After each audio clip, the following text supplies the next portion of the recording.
Genesis chapter 3 The temptation and fall of man. 3 Now the serpent was more cunning than any beast of the field which the Lord God had made. And he said to the woman, Has God indeed said, You shall not eat of every tree of the garden?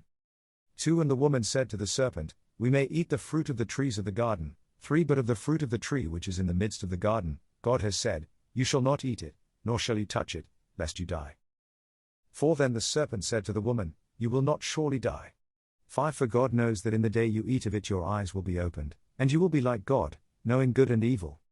6 So when the woman saw that the tree was good for food, that it was pleasant to the eyes, and a tree desirable to make one wise, she took of its fruit and ate. She also gave to her husband with her, and he ate. 7 Then the eyes of both of them were opened, and they knew that they were naked, and they sewed fig leaves together and made themselves coverings.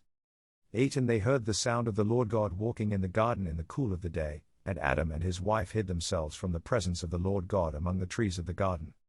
9 Then the Lord God called to Adam and said to him, Where are you? 10 So he said, I heard your voice in the garden, and I was afraid because I was naked, and I hid myself.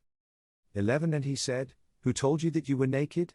Have you eaten from the tree of which I commanded you that you should not eat? 12 Then the man said, The woman whom you gave to be with me, she gave me of the tree, and I ate. 13 And the Lord God said to the woman, What is this you have done?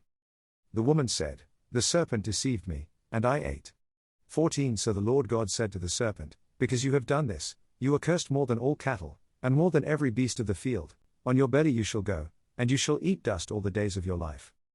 15 And I will put enmity between you and the woman, and between your seed and her seed. He shall bruise your head, and you shall bruise his heel. 16 To the woman he said, I will greatly multiply your sorrow and your conception. In pain you shall bring forth children. Your desire shall be for your husband, and he shall rule over you.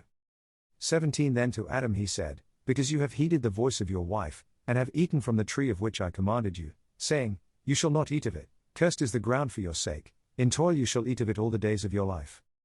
18 Both thorns and thistles it shall bring forth for you, and you shall eat the herb of the field. 19 In the sweat of your face you shall eat bread till you return to the ground, for out of it you were taken, for dust you are, and to dust you shall return. 20 And Adam called his wife's name Eve, because she was the mother of all living. 21 Also for Adam and his wife the Lord God made tunics of skin, and clothed them.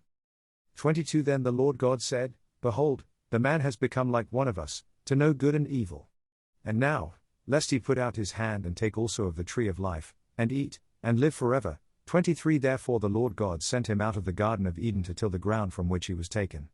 24 So he drove out the man, and he placed cherubim at the east of the Garden of Eden, and a flaming sword which turned every way, to guard the way to the tree of life.